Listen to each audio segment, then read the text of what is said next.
Hare Krishna, we'll get started with the prayers. Om Ajnanatimidandhasya Jnananjana Shalakaya Chakshurunmilitam Yena Tasmai Shri Gurave Namaha Mukam Karoti Vachalam Pangum Langayate Girim Yadkripa Tamaham Vande Shri Gurum Dinatarinam Paramananda Madhavam Krishna Chaitanya Meshwaram Nama Om Vishnu Padaya Krishna Presthaya Bhutale Srimate Bhakti Vedanta Swami Niti Namini Namaste Saraswati Deve Gauravani Pracharini Nirvisesha Shunyavadi Paschatya Desha Tarini Jaya Shri Krishna Chaitanya Prabhu Nityananda Shri Advaita Gadadhara Shri Vasadi Gaura Bhakta Vrinda Hare Krishna, Krishna Krishna, Hare Hare, Hare Rama, Rama Rama, Hare Hare. My humble obeisances to all the Vaishnavas on the call. Vancha kalpatarubhescha kripa sindhubhya eva cha patitanam pavanebhyo vaishnavebhyo namo namah. ॐ नमो भगवते वासुदेवाय ॐ नमो भगवते वासुदेवाय ॐ नमो भगवते वासुदेवाय नारायणं नमस्कृत्य नरं चैव नरोत्तमं देवीं सरस्वतीं व्यासं ततो जयम् उदीरयेत् नष्टप्रायेषु अभद्रेषु नित्यं भागवतसेवया भगवती उत्तमश्लोके भक्तिर्भवति नैष्टिकी कृष्णाय वासुदेवाय देवकीनन्दनाय च नन्दगोपकुमाराय गोविन्दाय नमो नमः. We are reading from Srimad Bhagavatam, and this is Canto 2, Chapter 7.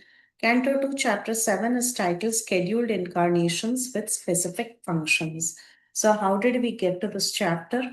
In the previous chapter, we saw a conversation between Narada Muni and his father Brahma. Why did we see this conversation between Narada and Brahma? Because Parikshit asked a question about how the Lord creates, maintains, and destroys this world. So, to answer that question, Shukadeva Goswami he quoted the conversation between Narada and his father Brahma in the past. So while Brahma was describing about how the whole universe is nothing but the Lord, it is made up of the Lord. Everything you see in this world is nothing but Lord's energies. As he was talking about how the Lord is the creator, maintainer, and destroyer, he also desired to speak about the Leela incarnations of the Lord. And that is when this chapter begins. So the chapter begins with listing various incarnations, starting with Varaha incarnation. Then it goes on to the incarnation by the name Yajna, also called as Suyajna. The next incarnation mentioned is Kapila, and after Kapila it is Dattatreya. Then the four Kumaras, Naranarayana Rishi, Vrishni Garbha, Prithu, Rishabhadeva, Hayagriva, Matsya, Kurma, Nrisimhadeva, Hari, Vamanadeva, Hamsavatara, Manvantaravatara, Dhanavantari, Parashurama, Lord Ramachandra. So now that Lord Ramachandra is over, obviously the next we have to discuss about our Krishna Chandra. So that is going to be verses 26 to 35. So these verses from 26 to 35 is like a trailer of what we can expect to see in the 10th canto. So this is just the trailer, but Baki picture is going to come in the future when we do Bhakti Vedanta, when we read the 10th canto of Bhagavatam. But of course, you all are experts in Krishna book and you all know these pastimes and must have heard these pastimes over and over. So every time we read the pastimes of Krishna, it appears newer and newer. And that is what these verses 26 to 35 is going to reveal to us. Okay, so we are all going to get ready to ride the wonderful roller coaster of Krishna's pastimes, at least for a brief period. And then again, we will go through systematically the rest of the verses in Bhagavatam before we delve into the 10th canto of the Srimad Bhagavatam. But it is so beautiful. From time to time, we get small trailers of the pastimes that happen with Krishna. So the first verse. Bhume sure taravatu varuta vimartitaya क्लेशवयाय कलयशितकृष्णकेश जातः करिष्यति जनानुपलक्ष्य मार्ग कर्माणि चात्ममहिमोपनिबन्धनानि. Anyone would like to read?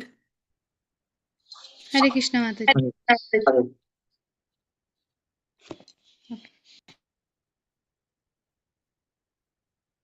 Someone else want? Okay, I shall then.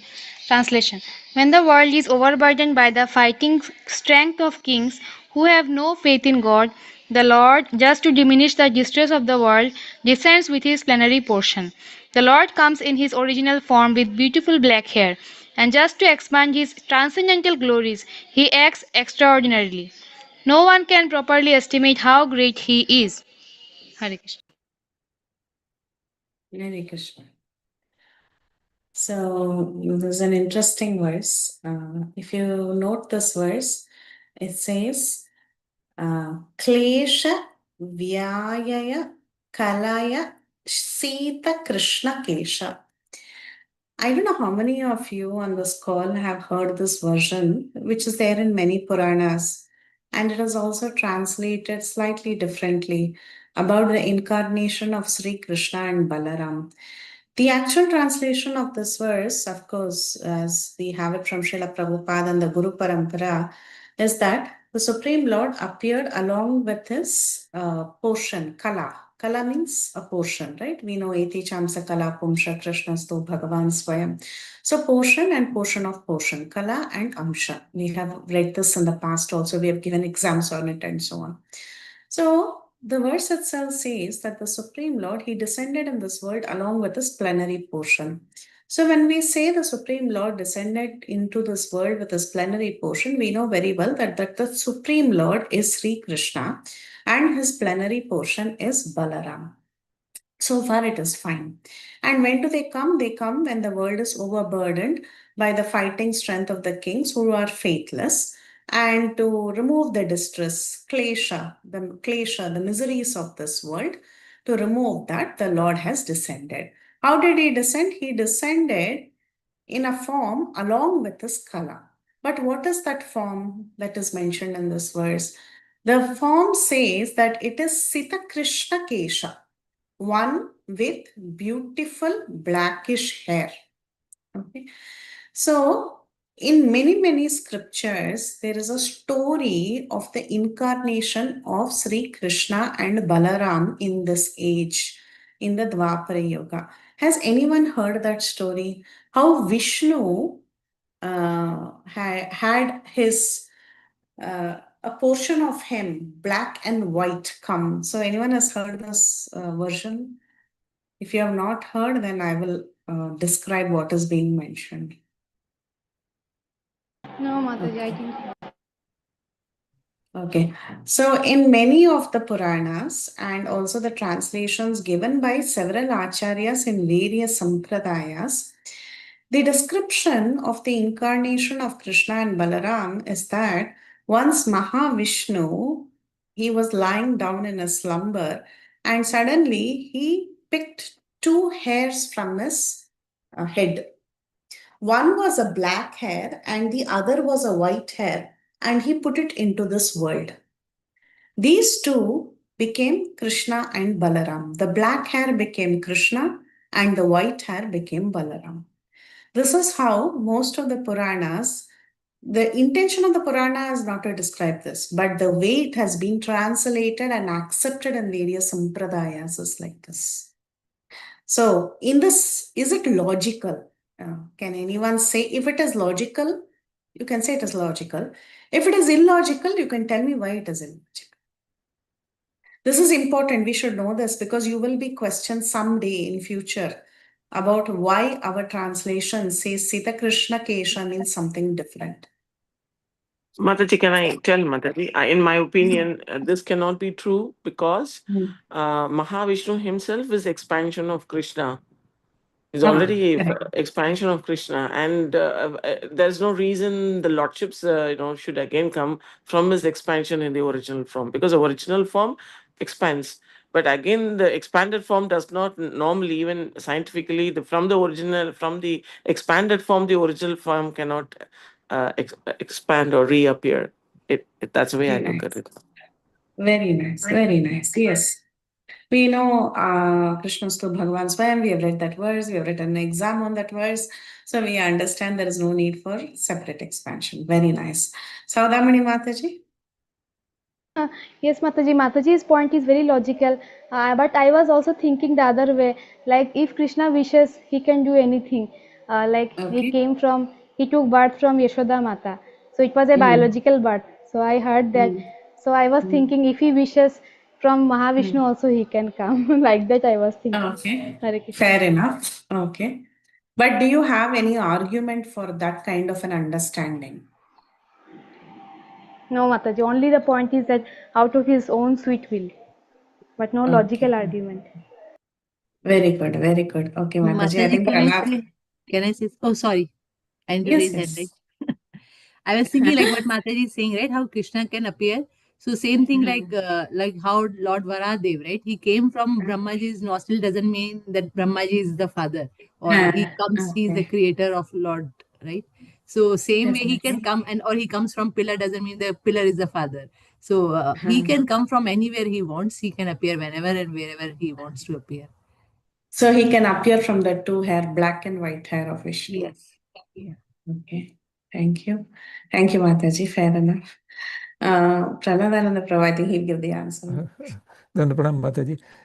I don't have the counter argument, but I had one encounter with one Panditji here in Las Vegas temple, Sanatan temple. He's from Sri Sampradaya. And when I mentioned that, Lord Krishna is original, they are not ready to accept that. They accept Lord Narayan, Mahavishnu as the supreme God.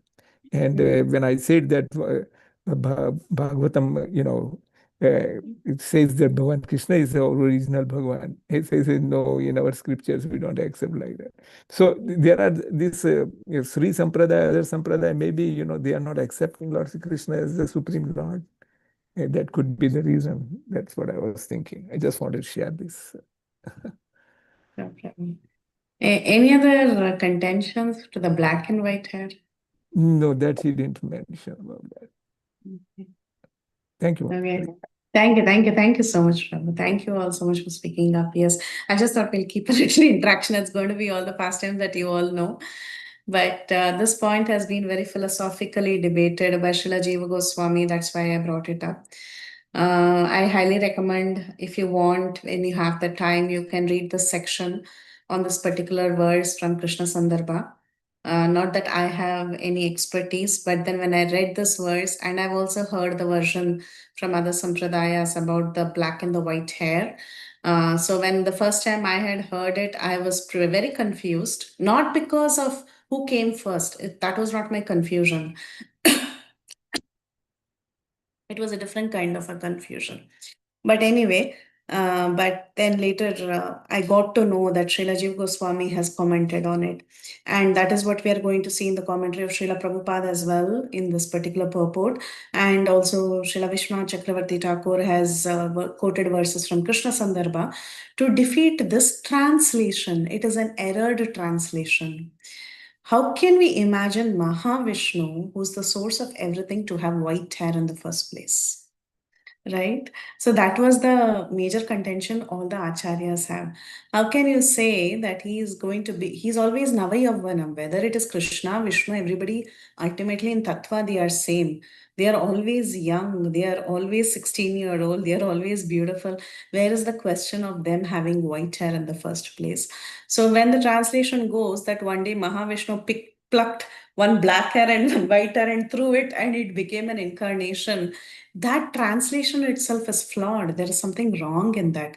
So maybe the words Sita Krishna Kesha means something totally different.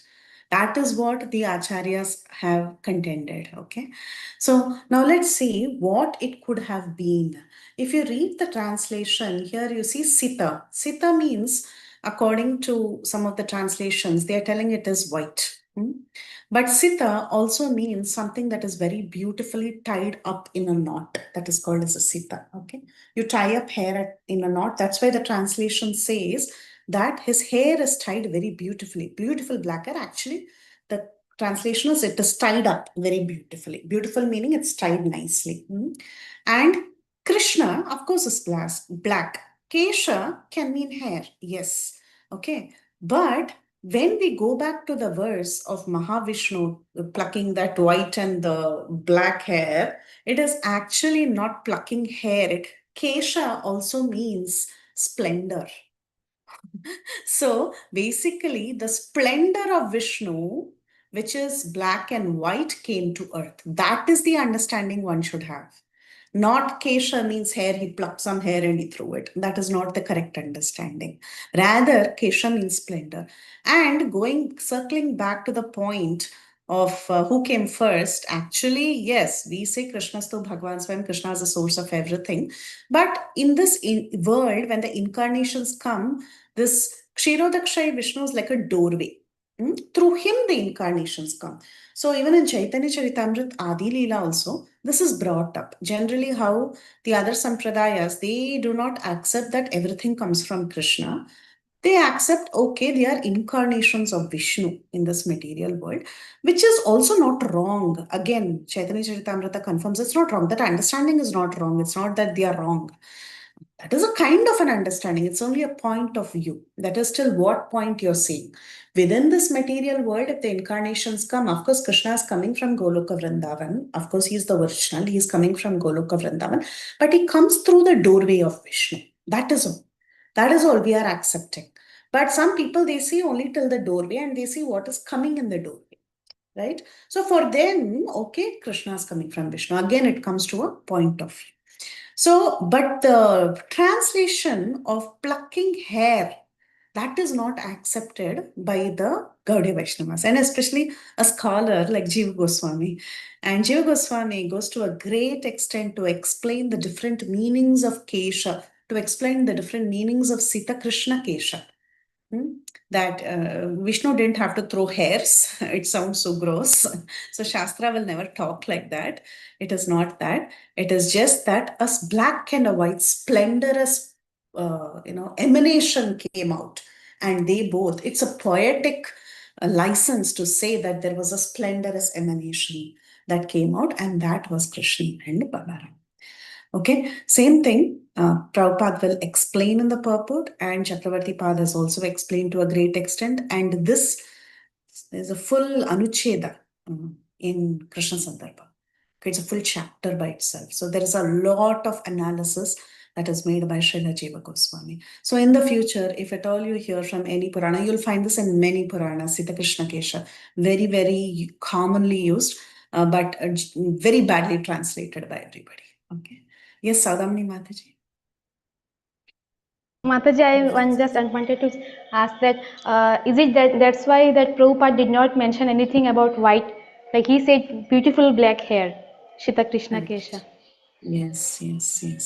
Because So he is Prabhupada just following. follows what Jiva Goswami and our acharyas that means, have analyzed and presented. Yes. Okay, Mataji, thank you. Yeah. Okay, now let's see the purport of Srila Prabhupada, and if needed, we can also get the original verses from Krishna Sandarbha. But for now, let's see the purport. Very simple purport for us to understand. And all of you already know it. You all have already said it, that yes, Krishna is the source of everything. So that is reinstated here as well. So let's see. Mataji, I have a doubt, Mataji. We constantly study that Krishna is the absolute, and from there everything emanates. That's our sampradaya. So we don't take this argument that he's coming through the nostril or the ear. All that are avatars, incarnations. When the Lord Himself descends, there's no reason that He has to come through any process. He descends on His own sweet will as it is, isn't it, Mataji? Is that not the logic? Yes. Yeah, he comes in his own sweet will. He can come from No, but as it is, the he other doesn't point take is through the route, gateways, and all that. We VIPs have gateways. They just come. gateway I mean, meaning that was my through yeah, Mahavishnu. That was my through I don't know. Mahavishnu. Yes. Yeah. Yeah. So that Through is Mahavishnu. that need not necessarily be right, no, Mataji. So that is what we think that he comes and he for example at once only he doesn't always come from Golok Vrindavan. Like when he is Krishna, he came. Otherwise it's all the incarnations only, no, Mataji. As it is, he comes, and then why should he?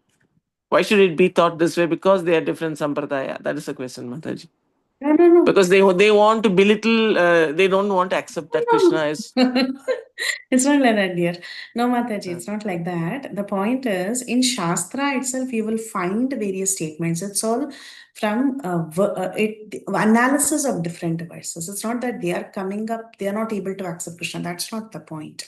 They are just taking up various statements from scriptures and analyzing it. And in many statements, you will find, even within the Bhagavatam also, you will find in many places where the demigods, they go and pray to Vishnu, and Vishnu says, okay, I will incarnate and I will come, right? So there will be many references for them to come up with that philosophy. Okay, so it's not that they want to belittle or they are argumentative. That's not the point. It is up to the scholars to come up with a thesis and present the philosophical understanding. Like when you read Mimamsas, right, Mother? Oh, yes. So just like how you said, when you read Srila Jiva Goswami Sandarbha, he'll talk about Purva Paksha. What is their statement? What is their analysis? Okay, if you say so, my analysis is like, or rather, this is how we analyze. So like that, there is a debate that goes. Oh. Yeah. Hare Krishna, Mataji. Thank you very much. Thank you very much. Yes.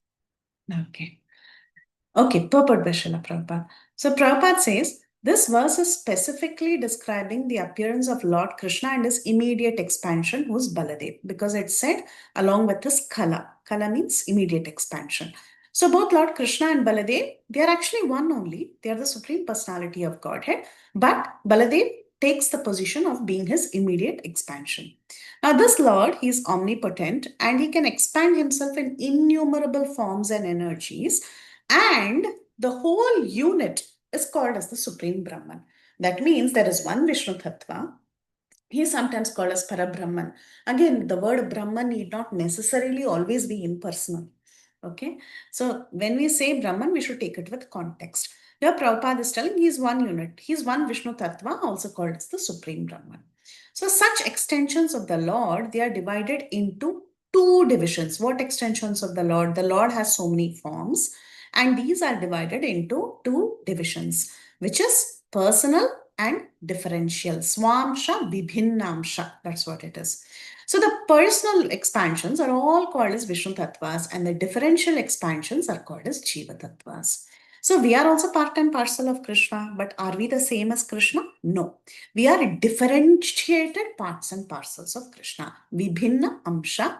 Whereas Vishnu Tattva is all Swa Amsha. It is his own part and parcel. We are differentiated parts and parcels. Okay.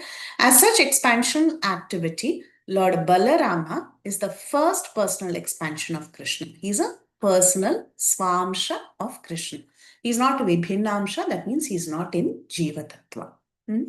So now in Vishnu Puran and Mahabharata, Lord Krishna and Baladev are mentioned as having beautiful black hair even in their advanced age.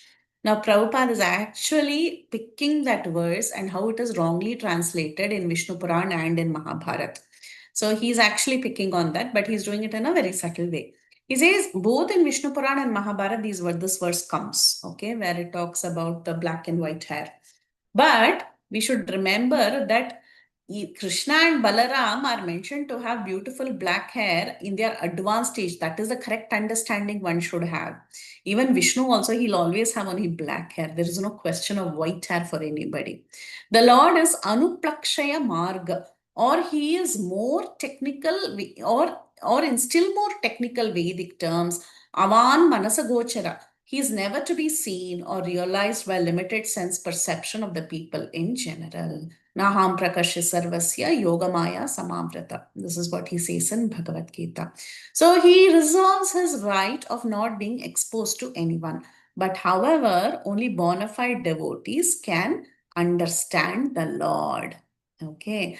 Now, Prabhupada says, one symptom is mentioned herein in the verse, that the Lord is Sita Krishna Kesha, one who is always observed with beautiful black hair. So he doesn't say black and white hair. He says he's always with beautiful black hair. Technically, Sita means also tied up to a knot on top. So that is how Jiva Goswami explains. So both Lord Krishna and Baladev, they have only black hair on their head, even in an advanced stage. They will always appear youthful as 16 years old. That is the Supreme Lord. When you talk about the Supreme Lord, he will always have black hair. There's no question of white hair. In the Brahma Samhita also, it is stated that though he is Purana Purusha, he is the oldest, still he is Navayavanam. He is the youthful body and always appearing newer and newer. So that is the nature of the spiritual body. There is no question of old age, disease, death, all this for the spiritual body of the Lord. So the living entities who reside in Vaikuntha, they have always spiritual body. Then what to talk about Mahavishnu, or what to talk about Narayan, or what to talk about Krishna, Lord Ramachandra, all of them having old age or something like that. It can never happen. Okay. Prabhupada also talks about the 6th canto in Srimad Bhagavatam, where the Vishnu Dutas, they come to deliver Ajamal. That time, the Vishnu Dutas also, they appear like young boys, 16-year-old young boys. So that is the nature of spiritual bodies. Therefore, when the Lord descends, he always comes in a spiritual potency only. He always comes with a spiritual potency, and there is no question of him having anything to do with this material world. So he doesn't have a material body. His body is always spiritual. So now the question is, why the Lord, who's omnipotent, comes here to diminish the burden created upon the world by the unscrupulous kingly people? The Lord doesn't have to come here personally. So why does he come? The answer is because he just wants to encourage his devotees who want to hear and chant his glories.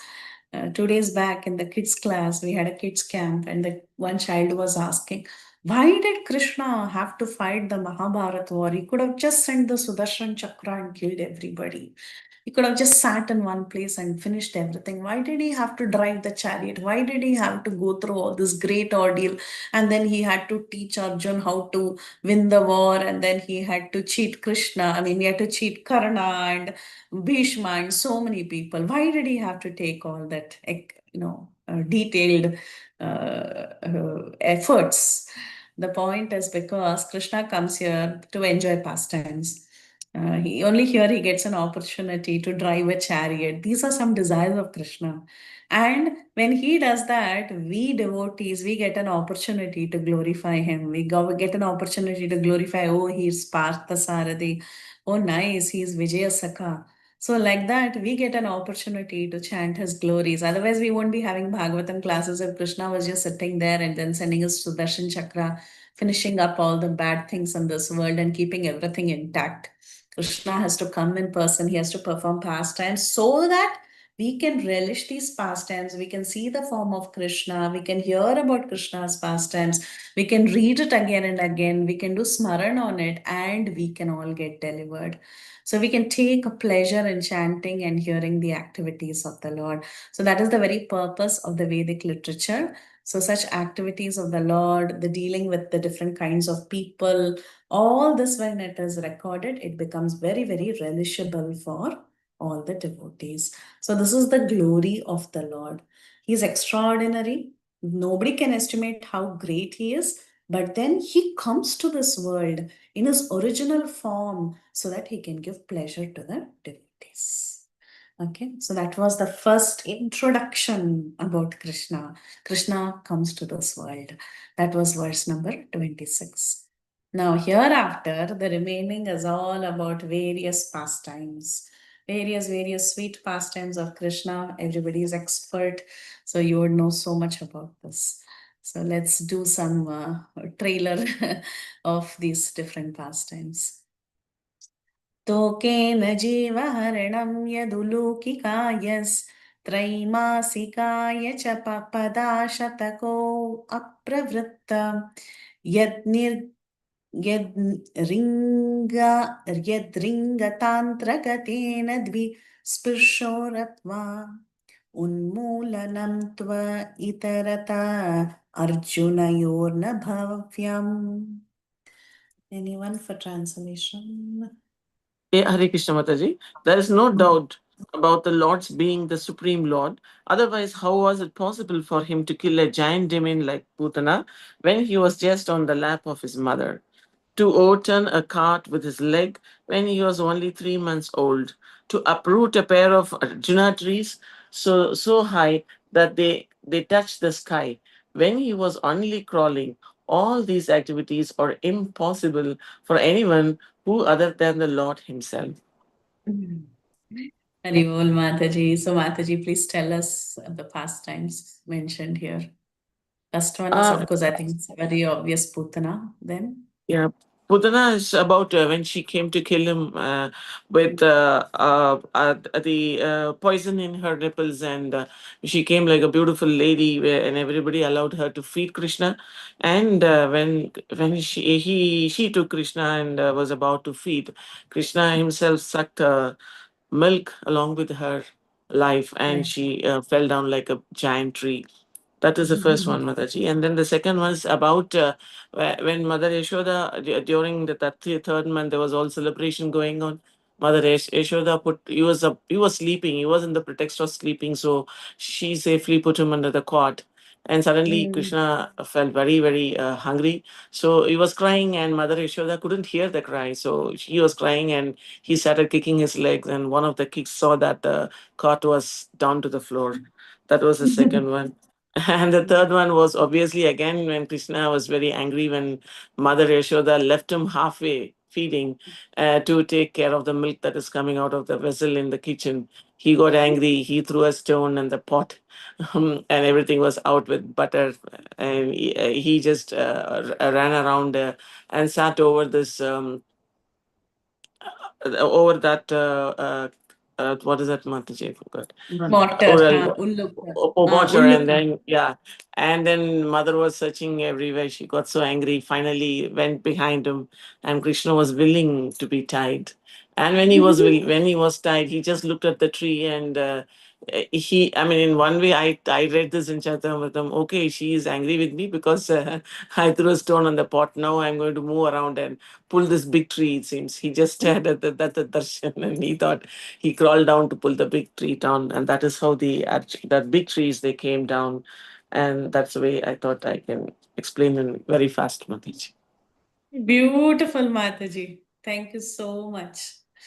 Very nice. It was so nice hearing from you. Thank you, Mataji. Tandoor pranams, Mataji.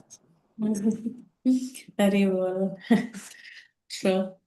Yeah, so you all know this pastime. Mataji explained it so nicely. And purport by Srila Prabhupada. We'll go through purport. So Prabhupada says that no one can manufacture God by your mental speculation or by numerical votes. And generally, in this world, we just somehow mentally speculate and think someone should be God. Or we see there is a large following for someone, he's very popular. Many people are calling him God, so he must be God. This is the kind of understanding we have in this world. But then we should remember God is extraordinary. He's not like the people of this world who can do some little magic. These are the pastimes of the Lord. Can someone just suck the breast of a Rakshasi and take out her life when he's just like a few days old? can someone pull down two Arjuna trees when he's just a few months old? It is not possible. So that means he's something beyond what we can imagine. He's beyond ordinary living entities. That is the verdict of all the Vedic literatures, Prabhupada says. To be God, you have to. I remember this very interesting video of Srila Tamal Krishna Goswami Maharaj. I think everybody should watch it. It changed a lot in me in my early days in Krishna consciousness. Though that video series, there he makes a very interesting statement. He says, "Oh, you have to do a lot more to be God, lot more than just create ashes or create some piece of gold to be God." And the way he said it was like so convincing. And I was thinking, like how foolish many of us are. We think a little bit of magic, this person must be God. So he calls the series The God Competitors. It's a 3-part series, if I'm not wrong. It's available on YouTube now. Earlier, we didn't find it in YouTube. It used to not be there. But somehow they found the recordings and they have uploaded it in YouTube. But his recorded classes changed a lot in my early days in Krishna consciousness. I feel so grateful. So anyway, so here is the story of killing of Putana. Krishna, when he was a little child, this Putana, like Mataji was mentioning, she appeared before him just in a very nice form, in a beautiful form. And in those days, the culture was there would be some vet nurses who would come and offer to feed the child. And the mother would very lovingly give the child to that vet nurse so that she could feed the child and nourish the child. So, like that, Putana came in the guise of a very beautiful woman. And what was her intention? She wanted to kill the child by smearing poison on the nipple. But then, what did Krishna do? He just sucked out his life. And this Putana had a gigantic body of 6 miles and she falls down, Prabhupada says. And the point is, he very nicely explains that Putana she was so big, right? She was so big. So Krishna, he didn't have to become 6 miles long to kill Putana. That tiny baby, that little tiny baby who can be held in your hand, that little few days old baby was able to kill Putana. He didn't have to become so big or exhibit great strength, like having a fist fight with her or showing his muscles. He didn't have to do any of that. He just had to drink milk to kill her. That is all he did, and in his natural size. Prabhupada says this Vamana incarnation, initially he came as a dwarf Brahmin, but then when he wanted to measure the universe, he took a huge form. But our Krishna, he didn't have to do that. He didn't have to become 6 miles long to kill Putana. Rather, he just had to be himself and he had to suck milk and kill Putana. This is the greatness of Sri Krishna. This is the greatness specifically of Krishna, the original personality of Godhead. His acts and his ways are very, very unique. And he is indeed Krishna's to Bhagwan. So I am the real original personality of Godhead. He does not require to become God by undergoing severe penances, because some people think if they undergo a lot of penances, they will become God. But then Krishna is always God. You don't have to become God. You're always God. If God is always God, he doesn't have to become God. This is another famous sentence of Srila Prabhupada. You don't have to do something to become God. If you're God, you're always God. So Krishna proved that. Right from day one, he showed that he was God. Okay, so this is about Putana. I don't know, this question kept coming into my mind, but if you can all answer, that will be helpful. For some reason, I thought Putana was 12 miles and Aghasura was 6 miles. Not Aghasura, sorry, Aghasura. Yeah, Aghasura. Is that right? Or am I getting confused? Or Putana was only 6 miles? Anyone knows? Then what about Mata? Yeah. Putana is 6 miles. Putana is 6 miles, mommy. She was, when she died, it spread up to Mathura, and it says that she was 12 miles long. See, Putana I told remember me. 2 miles. In In Krishna yeah, book, it says like that. Yeah, I remember in 10th canto, like you said, Krishna. 12 miles. That's why that kept ringing in my mind. 12 miles, 12 miles. Mhm. Yeah.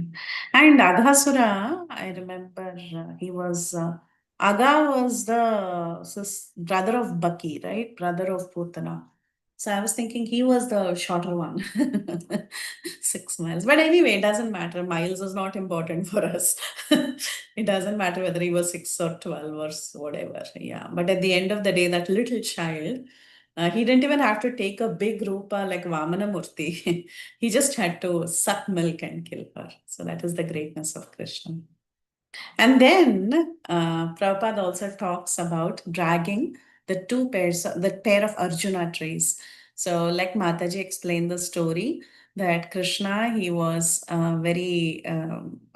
Krishna was punished by Mother Yashoda, and he got himself tied, like she said, and because of the love he had for Maya Yashoda. And what happened was Krishna that particular day he saw these two Arjuna trees, and he felt the pain of being bound up. When he saw these two trees, he could relate to the pain of being bound up because those trees were bound up for so many years, right? In the courtyard of Nanda Maharaj, because of the curse, they were bound as Arjuna trees, this Nalakuvara and Manigriva. He could feel the pain that day. So he decided to liberate them, and he dragged the mortar and pestle between the pair of the Arjuna trees. And when it was stuck between the pair of trees, the trees fell down with a horrible sound. So now, when Yashoda was shocked, she came out to see how the trees had fallen because of the huge noise. And she was completely bewildered, she was completely shocked. And the rest is the pastime, right?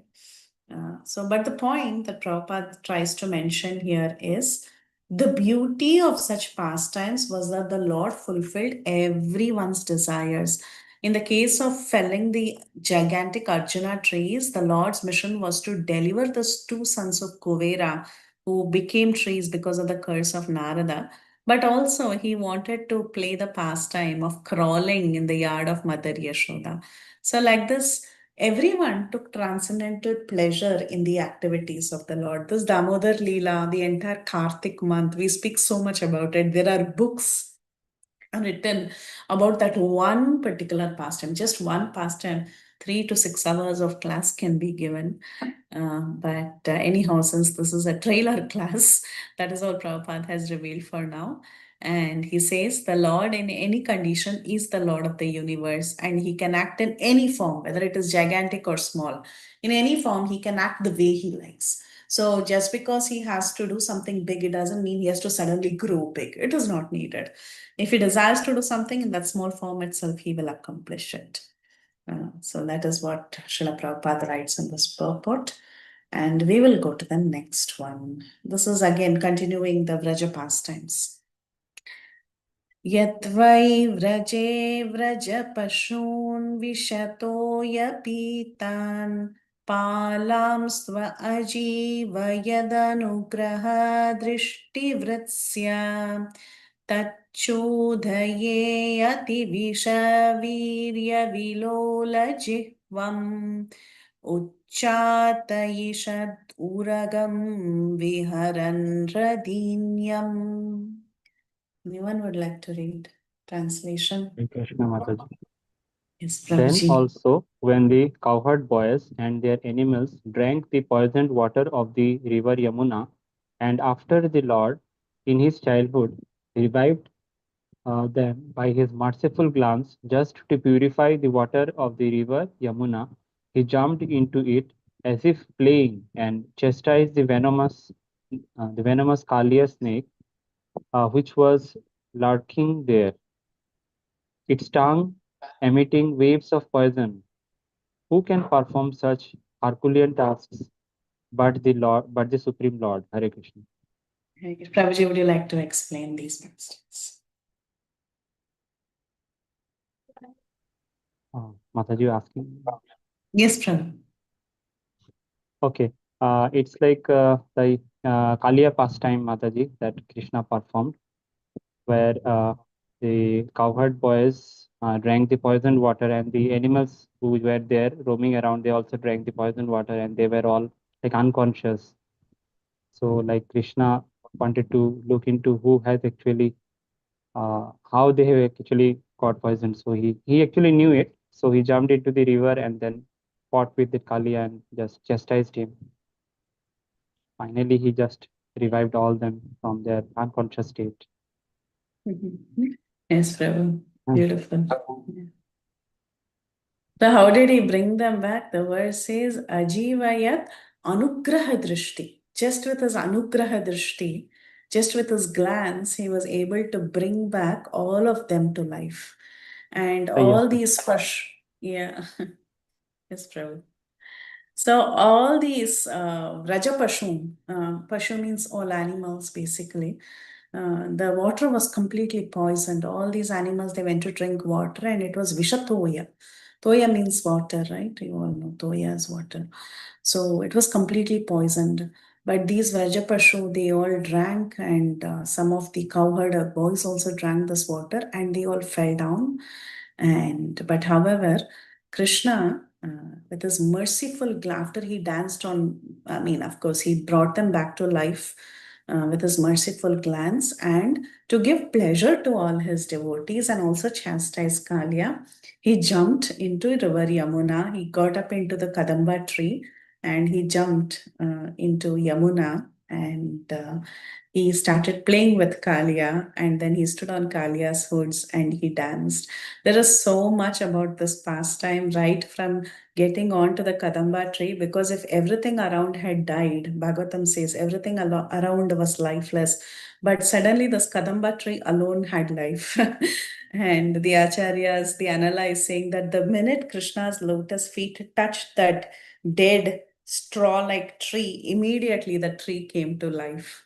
So it started flowering and it came to life the minute it came in contact with Krishna's lotus feet. There are others who say, okay, in some other Purana, it is mentioned that Garuda was taking nectar to relieve his mother from dasyatvam. So at that time, one drop of nectar fell down on the tree. So only that tree was still alive.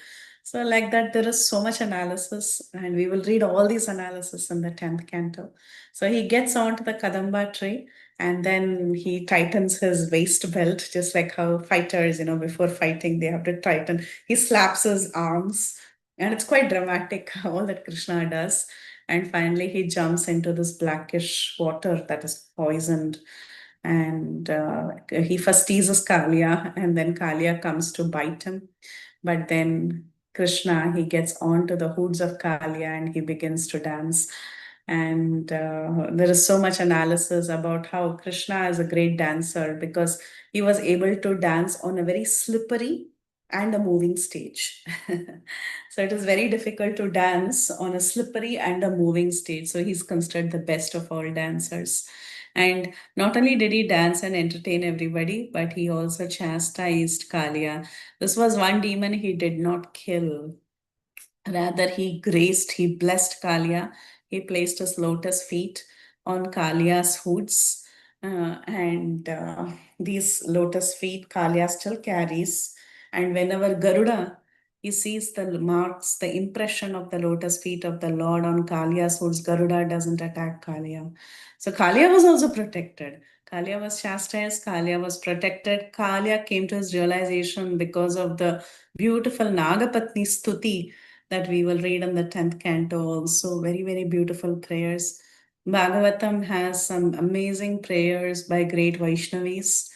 It is full of prayers, very realized Matajis are there in Srimad Bhagavatam, right from Uttara to Kunti in the first canto till the end of Srimad Bhagavatam. You'll find some amazing personalities who are not even heard of otherwise in other Puranas coming up and speaking, and their teachings are so advanced, right? So one such set of ladies is Kalia's wives, the Nagapatni, who came and they all spoke and they offered Krishna beautiful gifts.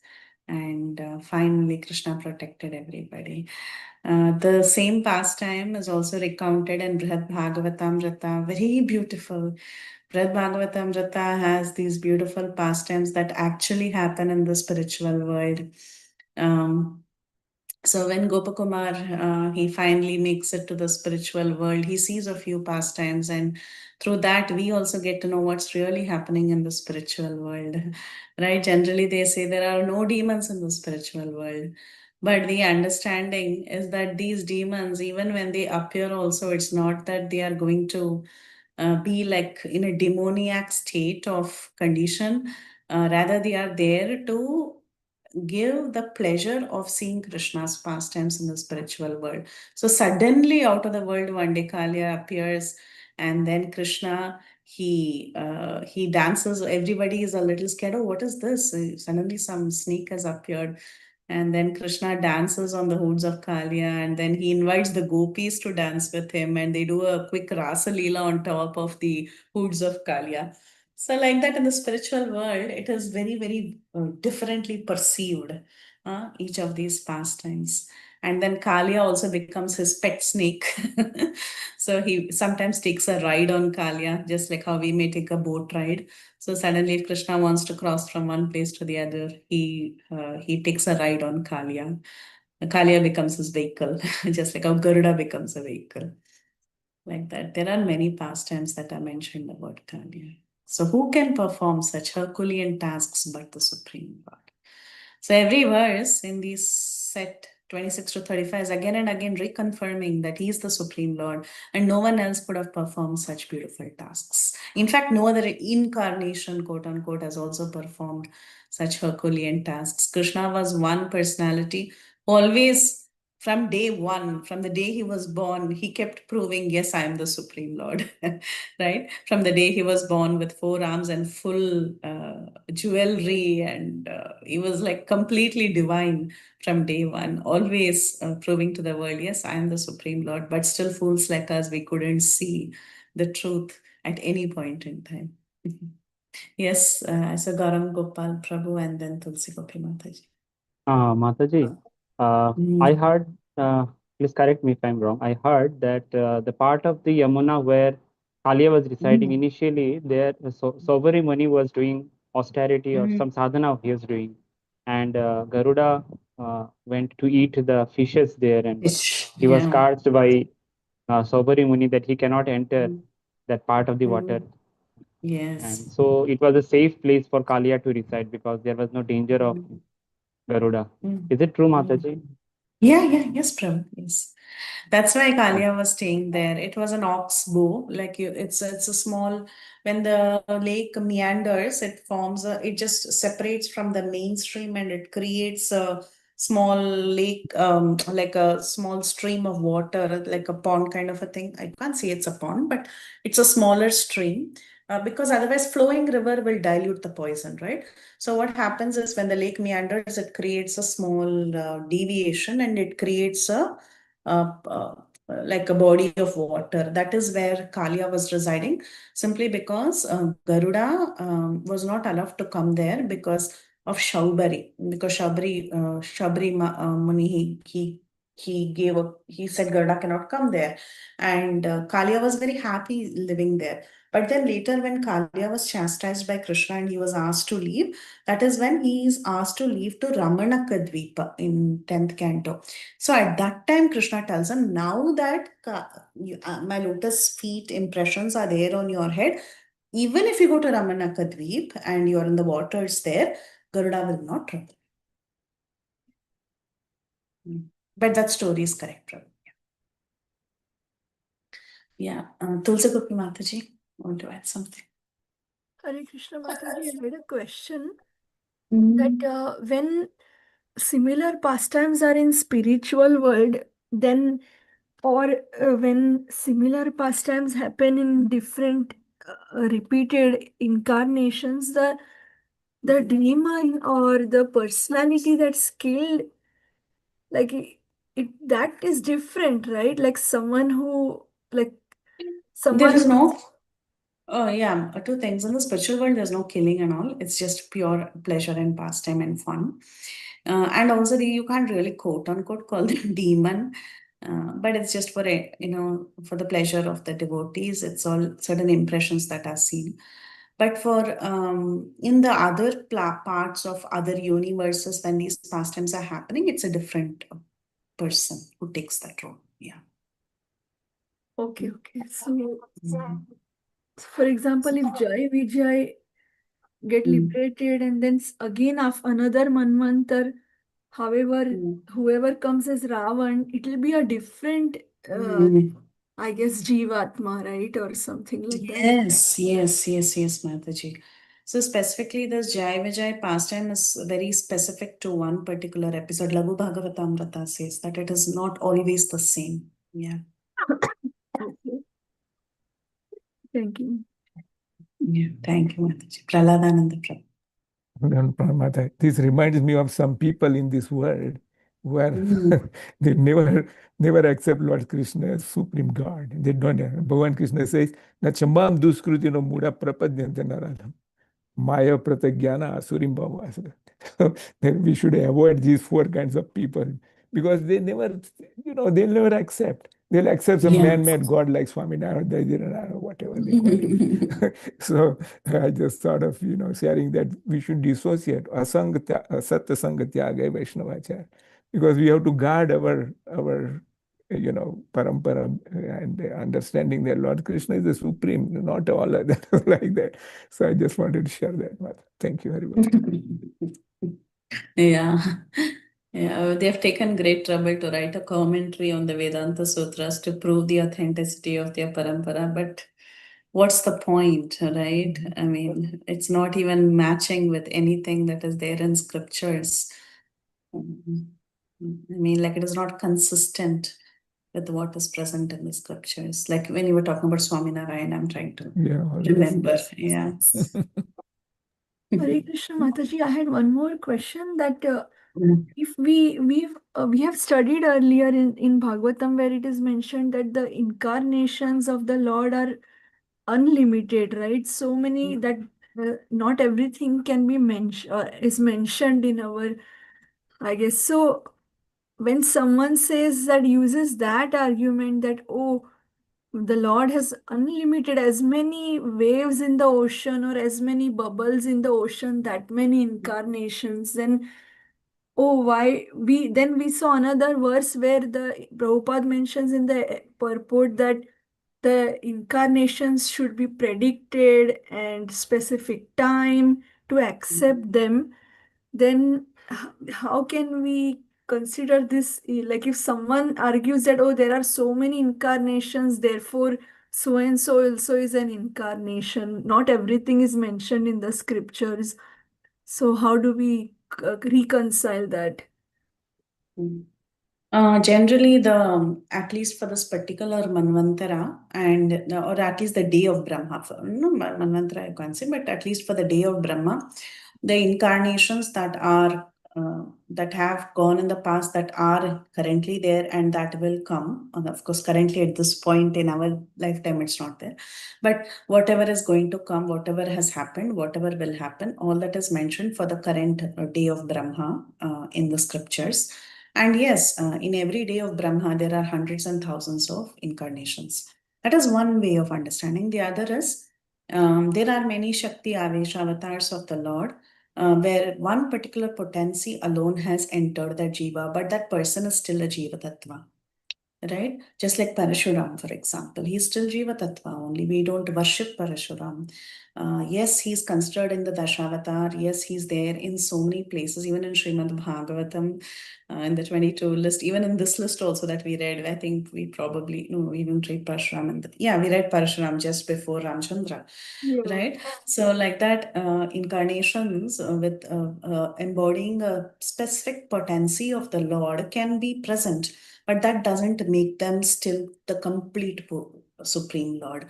And three things, there is a 3-point check, again, Tamal Krishna Goswami Maharaj's words I'm just using. A 3-point check that he always quotes. One is, yes, name of the person should be present in scripture, the name of the father, the mother, the place of birth, and his special activities. This is number one. The second point of check is carrying the marks of Vishnu. There are specific marks of Vishnu. Like, for example, Sri Chaitanya Mahaprabhu, he carried the marks of Vishnu, and when he was running around in the house, his mother first mistook Bal Gopal at home is running around. You know, this, or rather, the Shalagram Shila has taken Rupa and it was running around. So the marks of Vishnu, like Prithu Maharaj, though he was an empowered incarnation, he still exhibited the marks of Vishnu. That is the second point of check. And then the third point of check is doing some uncommon activities that is not seen otherwise. Like, for example, there are some Siddha Purushas who can perform the different Ashtamaha Siddhis or even 18 minor Siddhis.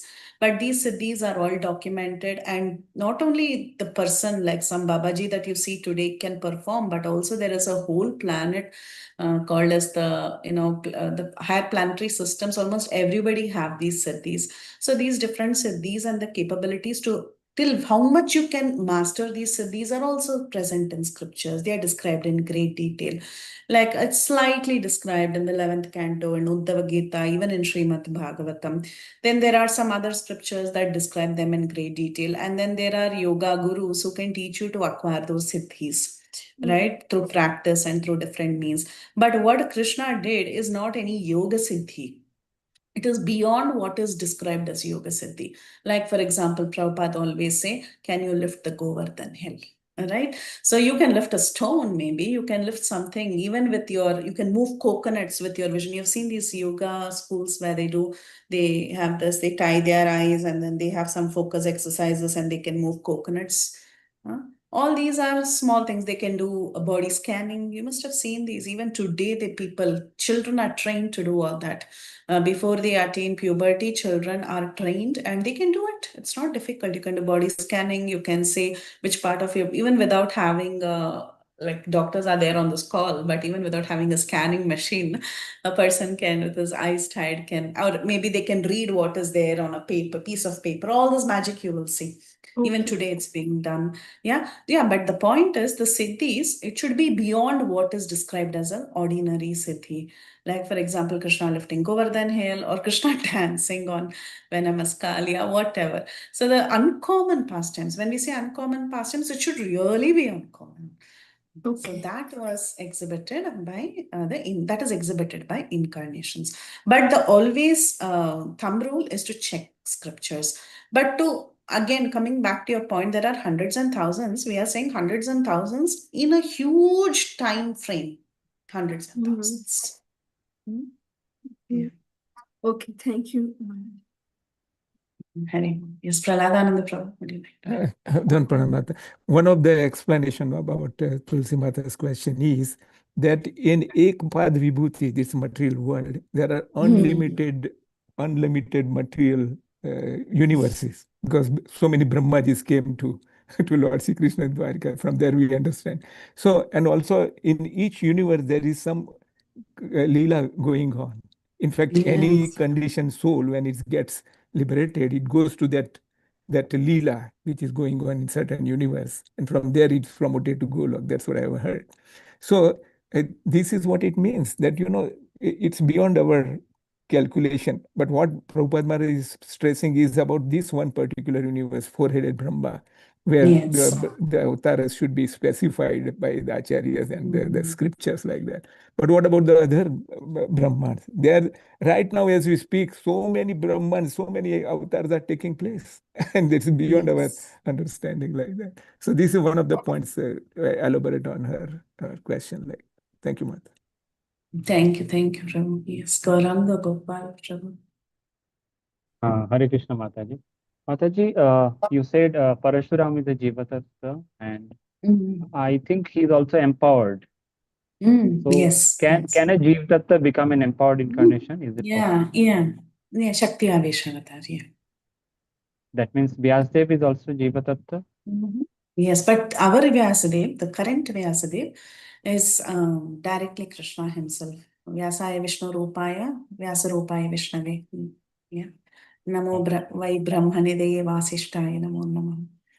Jiva Goswami says Rupa Goswami also says in Laghu Bhagavatamrita that he's directly Krishna himself. But generally, Vyasa in every Dwapara Yuga is empowered incarnation, generally, general rule. Okay. Thank you, Mataji. Thank you, Prabhu. तत्कर्म दिव्यमिव यन्निशिनिहस्यानम् दावाग्निना शुचिवने परिदह्यमाने उन्नेस्यति व्रजमतो अवसिताननकालम् नेत्रे पिदाप्य सबलो अनधिगम्य वीर्य. Anybody for translation? On the very Yes, night Prabhu. of the day of the chastisement of the Kaya snake, when the inhabitants of Vajrapani were sleeping carefully, there was a forest fire ablaze due to dry leaves, and it appeared that all the inhabitants were sure to meet their death. But the Lord, along with Balrama, saved them simply by closing his eyes. Such are the superhuman activities of the Lord. Yes, Prabhu, please elaborate on this pastime. Yes, Mataji, when after this pastime happened, there was a forest fire, and all the Krishna's friends they called him Krishna, Krishna, please save me. And Krishna said just to close your eyes for a few minutes, and then Krishna, swallowed the whole forest fire. Yes, thank you, Prabhu. So this is swallowing of the forest fire. And this happened how many times? In Bhagavatam, at least twice. Twice he has protected the inhabitants of Raja by taking care of the forest fire. 2 times it is mentioned. Slightly different descriptions in both pastimes, but in Bhagavatam at least twice. Yeah, and it's interesting, it happened on the day of the chastisement of Kaliya snake, on the very night, that night itself, this when the inhabitants of Raja, they were all sleeping, they were all tired, and as they were sleeping in the forest itself, suddenly there was a forest fire. So sometimes this is also classified as a demon because out of the blues there was a forest fire. But immediately the Lord, along with Balaram, he told them to all close their eyes and he protected everybody. So, although the Lord's activity has been described here in superhuman, it should be noted that the Lord's activities are always superhuman and distinguishes him from ordinary living being. Only in this verse, don't think that it is superhuman. That's what Prabhupada is telling. All the activities of the Lord is always superhuman. Whether he uprooted a gigantic banyan or an arjuna tree, or he extinguished a forest fire, we should understand that all the activities of the Lord are always superhuman. Janma karma cha me divyam. It is always divyam. So those who understand Janma karma cha me divyam, they are the ones who become eligible to enter the kingdom of God. Okay. Next, this pastime is also very nice. The pastime of swallowing the forest fire. There are two, like I mentioned, 2 times it's mentioned, and there are slight differences in how it occurred and how it was resolved. So later we can all read Krishna book or 10th canto, just open 10th canto and relish this pastime. Next. गृणीत यत् उपबन्धममुष्यमात शुल्बं सुतस्य न तु तत् अमुष्यमाति यज्जृम्भतो अस्य वदने भुवनान्ति गोपी संवीक्षय शङ्कितमनः प्रतिबोधि तत्सत्. Anybody? Hare Krishna Mataji, Pranam. I can read. Yes, Translation by yes, Srila ma'am. Prabhupada, Srila Prabhupada ki jai.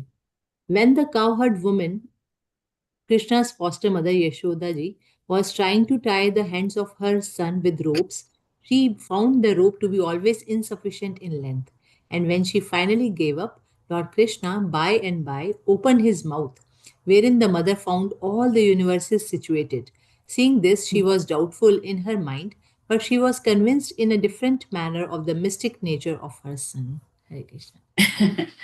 Yeah, again, this seeing the universe in the mouth of Krishna happens at least twice in Bhagavatam, at least in Bhagavatam twice. In other scriptures, multiple instances are also mentioned. One is when Krishna was drinking milk and he yawns. Suddenly, Yashoda looks and she sees the entire universe. And this is the most famous pastime of the Damodar Leela that is repeated. Actually, Damodar Leela of bringing down the trees was mentioned in the earlier verse. But in this verse about Yashoda Maya seeing the universe in Krishna's mouth is mentioned. Maduramai Mataji, please explain, Mataji. Sure, Mataji. Pastime. Yes, this is Damodar Leela, the first part. So we all know that on the Diwali day, when Mother Yashoda and Prabhuji was earlier mentioning, so Mother Yashoda was busy, and that time Krishna woke. She was singing and thinking of Krishna beautifully. Everything was happening as if some ceremony is happening. And then Krishna woke up. He wanted to reciprocate with the love of Mother Yashoda. So he came to her and he wanted her milk. So Mother Yashoda started feeding, and at the same time, the special Padma Gandha milk was boiling over. So she also wanted to save the milk, which was specially for Krishna. Krishna's service is more important than Krishna. That's what she did. She tried to save, but Krishna got angry, and then he bit his lips and he broke the pot, and then he crawled away, and then he went to the place where the makhan was stored, and then all the butter, and he took that out, and he was feeding the monkeys, the birds, everyone, and he's eating himself. Then Mother Yashoda came and she found all that, and then Krishna was and she picked a stick, and Krishna was scared. He was running away crying, trying to rub his eyes and looking behind if Mother is going to catch. And then she finally caught the person who no one can catch. And then she tried to tie it. She said, okay, now you need a punishment. I have to, and you're not letting me work. So, she was trying to tie him on that motor with the ropes, but the rope was always 2 fingers short. So which represents, I think, the mercy and our endeavor. But Madhi, I was not sure that, okay, after this, immediately after this, also the second time the universes were shown. I knew about the Mridbhakshan Leela only. So now look, so the Krishna opened his mouth, and when Krishna opened the mouth, Mother saw all the universes. Seeing this, she was doubtful in her mind. So she actually, and she was thinking that maybe I'm imagining, I didn't eat anything, I'm feeling dizzy, something like that. So she just neglected. She could not accept that, if why all this is happening and Krishna is the Supreme Lord. Very well. Yeah, thank you, Mataji. So beautifully you explained the pastime. And it was like saying that movie, that cartoon movie. What is that? Krishna, Little Krishna. It was literally scene by scene you were explaining. Thank you, Mataji. It was so nice. Yeah. Prabhupada says here in the top row, Prabhupada says that one day, Lord Krishna and the naughty child disturbed Mother Yashoda, and she began to tie up the child with ropes to punish him. But no matter how much rope she used, it was always insufficient. So she became fatigued, and this is how it is described. In the meantime, the Lord opened his mouth, and the affectionate mother saw within the mouth of her son all the universes situated together. So this is how the pastime is presented here. And Mataji also mentioned Mridbhakshan Leela, that is there. And then Krishna drinking milk and yawning, that is there. So in so many places, this seeing the universe is mentioned. The mother was astonished, but out of her deep affection, she thought that the Almighty Lord Narayan had kindly looked after her son to protect him from all the continuous calamities.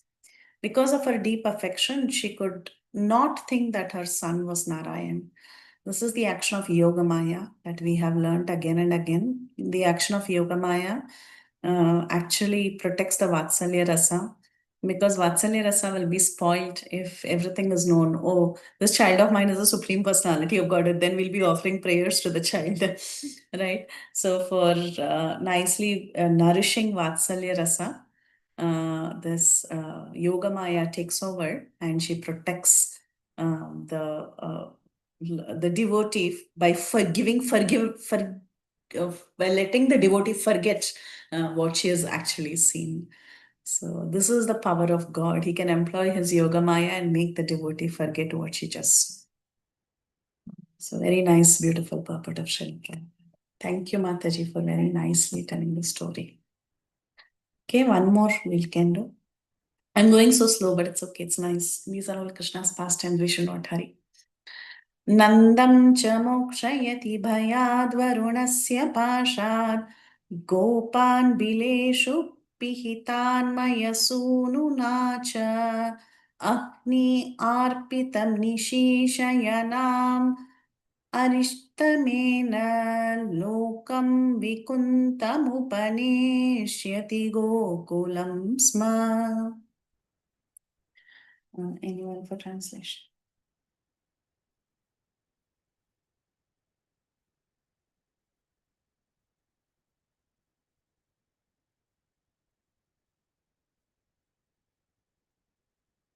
Hare Krishna, Mataji. Yeah, go ahead, Sadhana.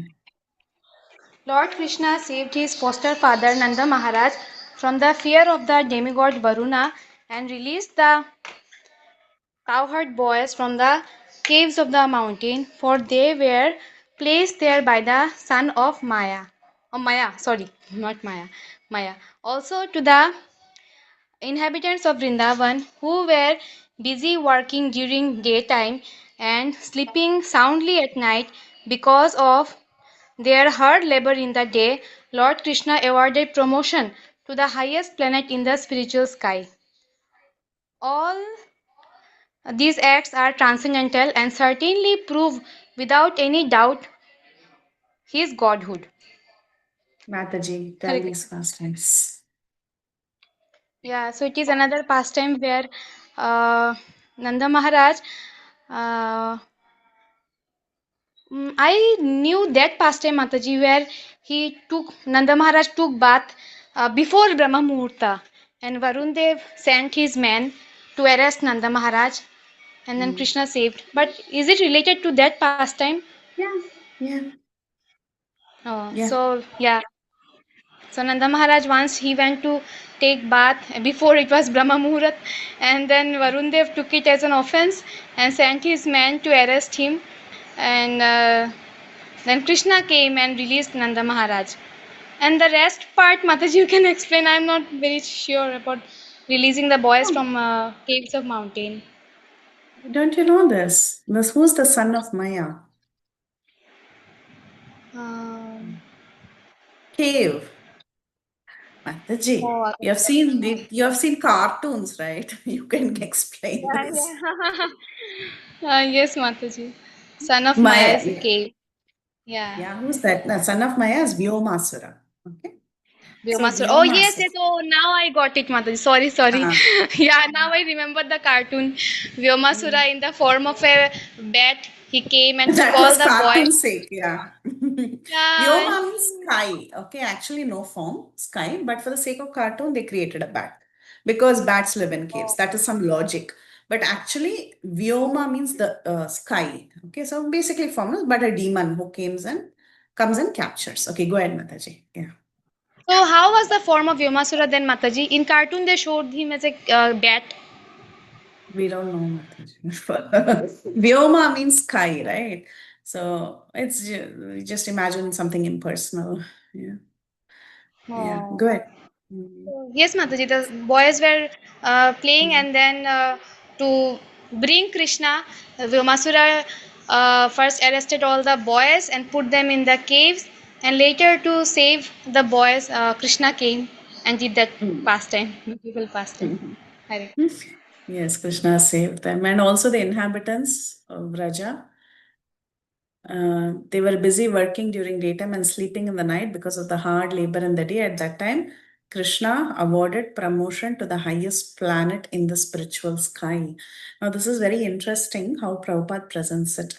Prabhupada says, here it is clearly mentioned that the inhabitants of Vrindavan were extremely busy throughout day. They were doing a lot of hard labor. They were Vaishyas. They were very much involved in business. They were very much involved in churning butter, taking care of milk products, paying taxes, and so on. So this was their lifestyle. This is very applicable to each one of us as well. So Prabhupada is telling, it is very clearly mentioned that these inhabitants of Raja, they were very busy and they were doing hard labor for their day's work. And they would, because they would do so much work in the night, they would sleep really well. So they didn't have so much time to sit in one place and to sit and do meditation on the super soul or anything like that. But whatever activities they did, they spiritualized their activities. Just like the gopis, when they would churn butter, they would sing songs about Krishna. The gopas, when they would go into the fields with the cows, they would think of Krishna. So, like this, all their activities, whatever they did, they would think of Krishna. The cowherd little boys, they would play with Krishna. The girls would be waiting to see Krishna. So, in their body, mind, and words, these gopas and gopis, everybody in Vrindavan, their central point of activities was only Krishna. So, that way they were saturated with potency, with spiritual potency.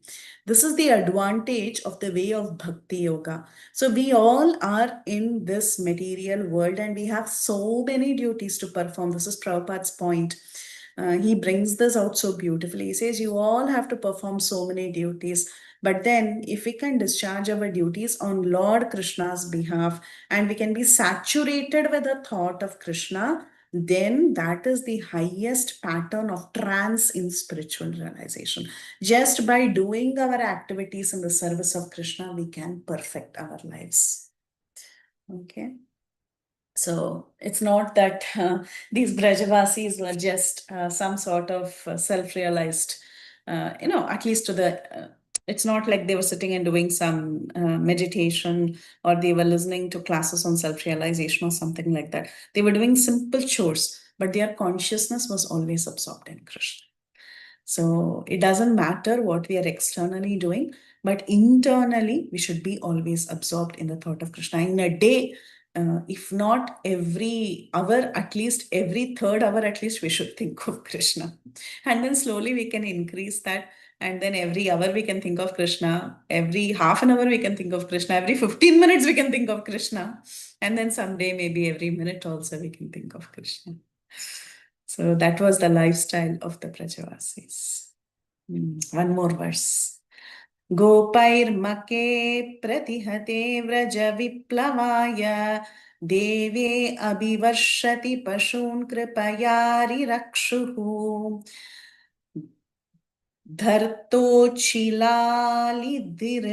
धरमिव सप्तदिनानि सप्तवर्षो महीधरम् anaghaikakare salilam.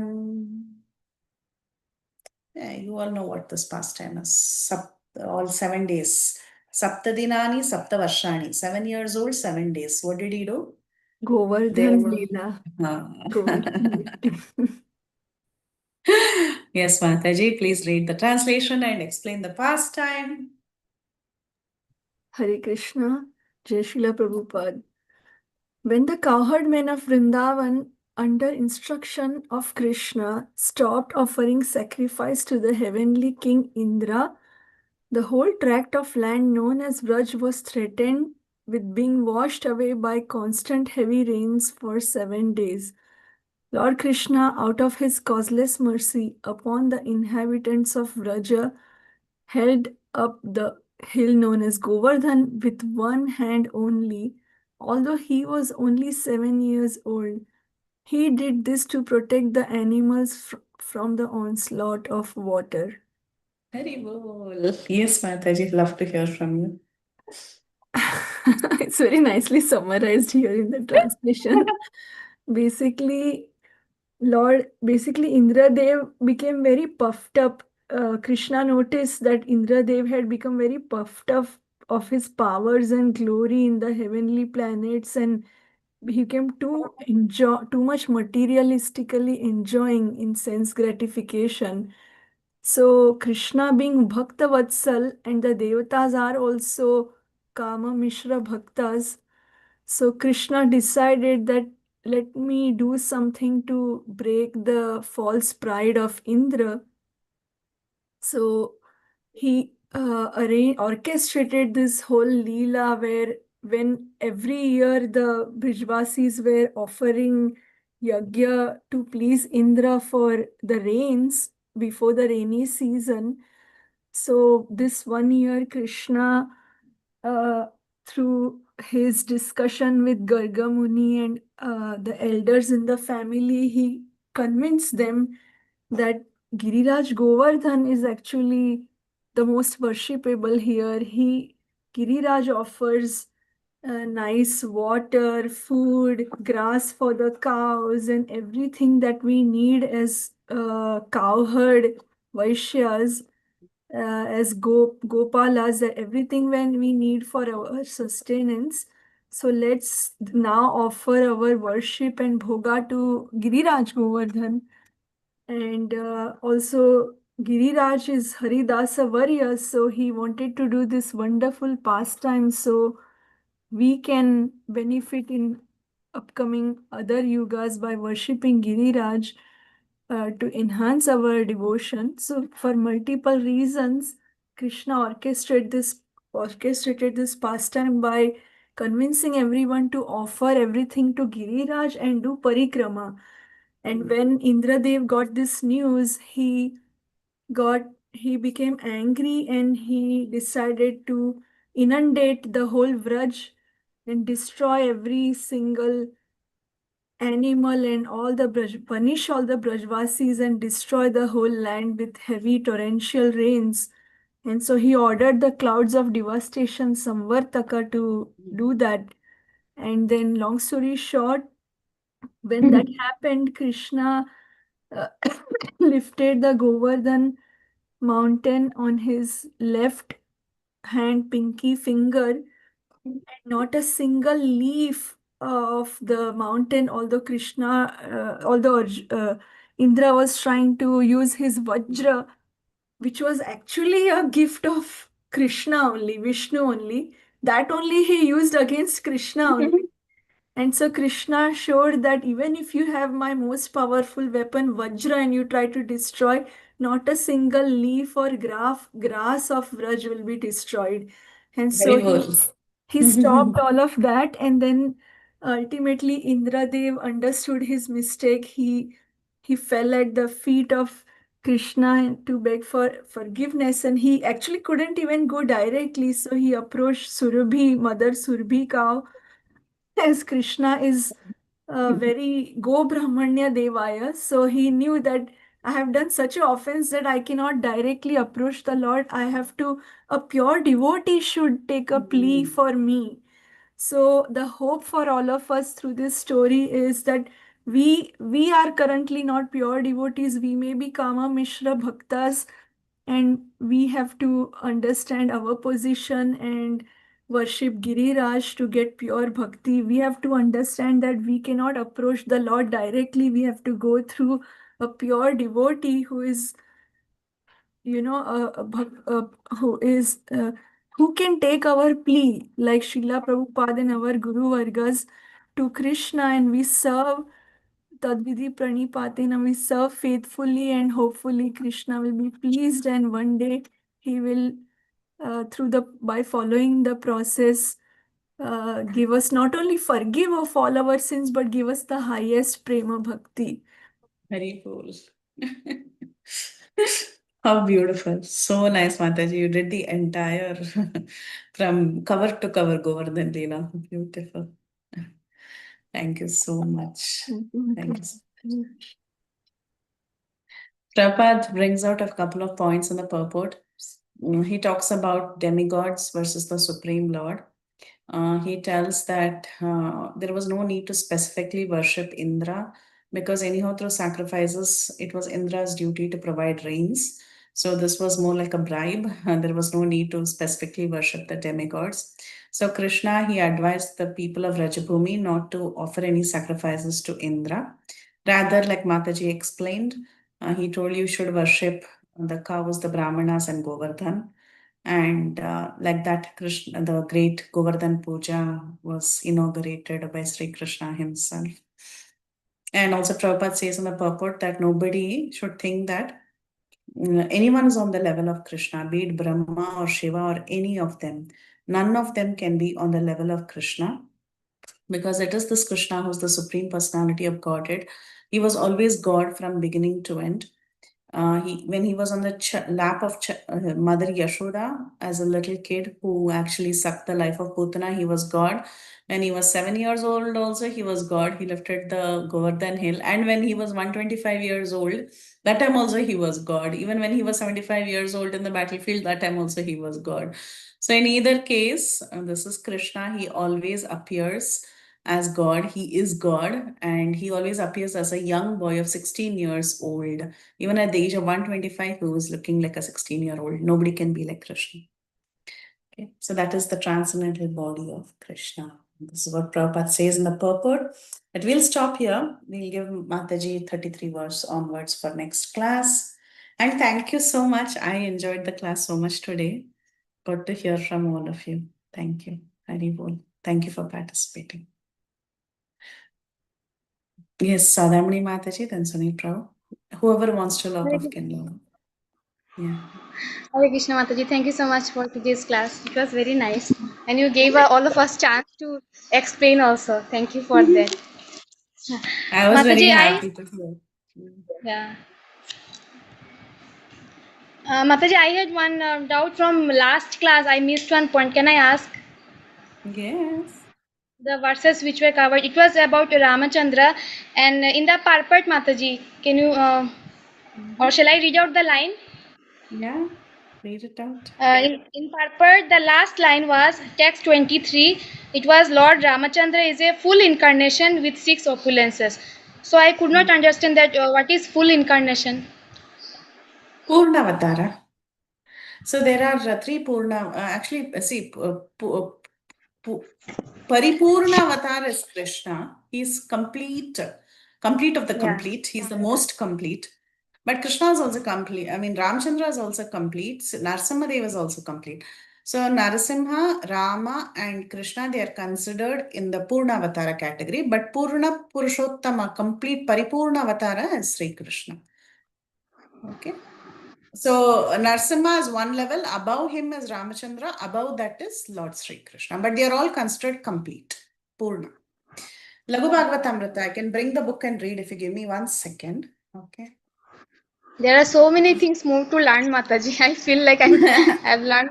I don't know nothing. Just give me 1 second. I'll bring the book and I'll read.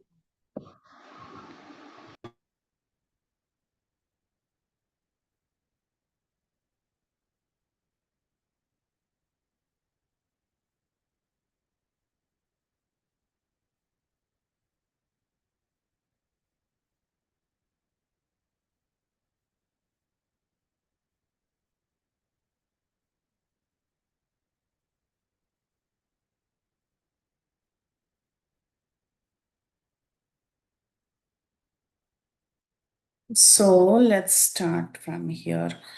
Chapter 3 is Leela Avataras. Then we have Paravastha. What is Paravastha?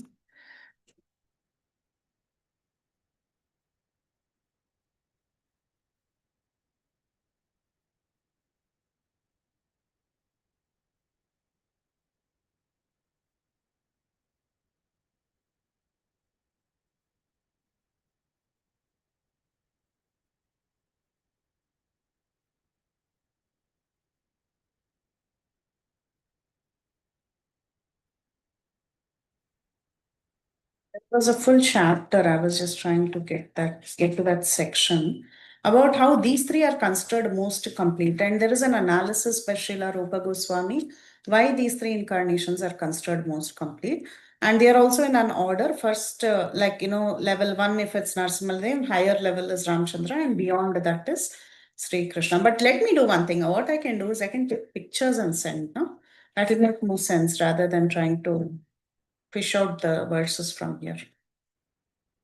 I won't keep you on the call and do it. I'll do it once the call is done. Okay. Yes, Mataji. Thank you. Yeah. And anybody, Sunil, Prabhu? Hare Krishna Mataji, thank you so much Mataji for so beautiful. Mataji, in the forest fire, you said there were two instances it happened. One is after Kalia, that one I know. Which one is another one? Yeah, I can't hear you clearly. Can you repeat? One is Kalia's pastime, no Mataji. After that, Krishna swallowed the fire. That is one pastime you mentioned. And there is another pastime also which you said. What was that? The cowherd boys, Munjavanam, right? Cowherd boys were playing and then Krishna swallowed the fire. 2 times it happens, right? Swallowing a forest fire. Munjavanam forest fire is also there, right? The cows and they graze into the wilderness, and then finally Krishna, the cowherd boys, they call him, chapter 19, Prabhu. 10:19. Chapter 19. Okay. Yeah. Chapter Okay, 19. thank you so much, Mataji. Yeah, thank you, Prabhu. And this after Kalia pastime, in just 2-3 lines, I think that it's quickly described what happened that day night, if I'm not wrong. Yeah. Thank you so much, Mataji. And if possible, send that video also of Tamal Krishna Maharaj, which you mentioned. Oh yeah, that is quite heavy. Yeah, I'll send it. Yes, I'll definitely send it. Anything else, anybody? Okay, then we can all log off. I'll try to find these verses that talk about the gradation, the 3 personalities, and then we can meet next class with verse 33. Okay. Okay. Panchakalpatarubhyascha kripa sindhubhyeva cha padvitanam pavanebhyo vaishnavebhyo Namo Namah. Ananta Koti Vaishnavrinda ki jai, Shra Jai. Prabhupada ki jai. Om glories to all the assembled devotees. Thank you all so much for the very beautiful class. Hare Krishna. Hare Krishna. Hari Bol.